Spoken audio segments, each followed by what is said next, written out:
오늘의 주요 뉴스 전해드립니다. 헌법재판소가 2월 3일 최상목 대통령 권한대행 임명 문제와 관련하여 최종 결론을 내렸습니다.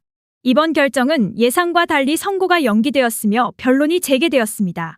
이는 최근 거센 여론과 정치적 갈등 속에서 헌재가 내린 중대한 판단으로 해석됩니다.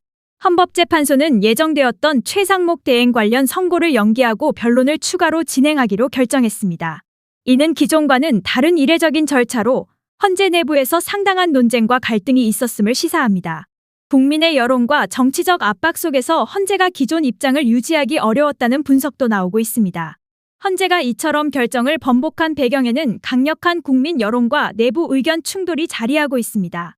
앞서 헌재는 우리가 결정하면 최상목 대행을 임명하지 않으면 위법이다 라는 입장을 내세웠지만 여론 반발과 정치권의 반응을 고려해 결정을 미룬 것으로 보입니다.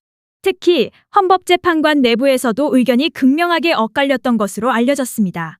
문영배, 이미선, 정계선 등 특정 재판관들이 강경한 입장을 보인 반면 조한창, 김영두 등 보수 성향 재판관들은 이에 반대하며 내부적으로 큰 갈등이 있었던 것으로 전해졌습니다. 이번 사건에서 핵심이 되는 쟁점 중 하나는 국회에서의 절차적 정당성입니다.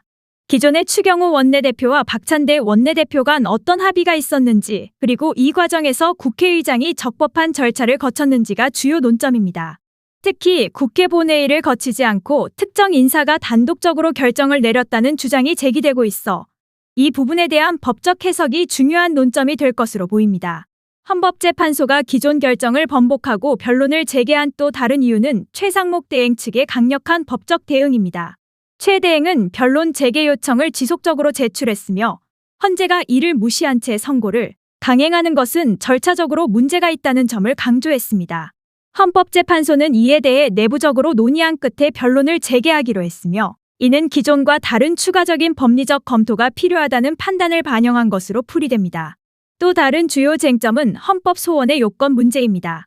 법무법인 도담의 김정환 변호사가 제기한 헌법 소원과 조국당에서 제출한 헌법 소원은 모두 요건을 충족하지 못할 가능성이 크다는 의견이 많습니다.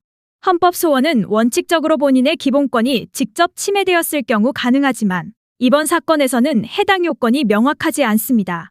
따라서 헌재가 이를 받아들일 가능성은 낮다는 전망이 나옵니다. 헌법재판소의 이번 변론 재개 결정은 단순한 연기가 아니라 내부적인 법리적 충돌과 정치적 파장을 고려한 결과로 볼 수 있습니다. 헌재가 국민 여론을 반영하여 기존 태도를 완화한 것으로 보이며 향후 변론 과정에서 국회 절차 문제, 최상목 대행의 법적 대응, 헌법 소원의 요건 등이 주요 쟁점으로 떠오를 전망입니다.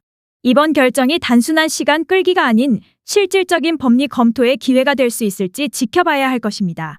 향후 진행될 변론과 추가 논의 과정에서 새로운 쟁점이 부각될 가능성도 배제할 수 없습니다. 이상으로 오늘의 뉴스를 마치겠습니다. 시청해주셔서 감사합니다.